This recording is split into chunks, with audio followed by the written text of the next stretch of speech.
there's something about the GoPro light that sticks out to me. And the main thing is, for one, yeah, you have the cold shoe at the bottom. You can pop it on your media mod. It doesn't hold up. Oh, maybe it does. All right, good. Some of the other ones don't, but this one stays in there, which is really nice. I think it's because they have that plate at the bottom that kind of pops on, but some other accessories that you pop on your this does not hold on. But look at how small this thing is. This thing is tiny, so it's not going to take up any room, but it is really bright.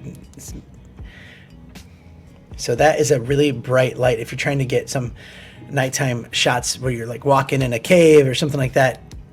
And that was the lowest.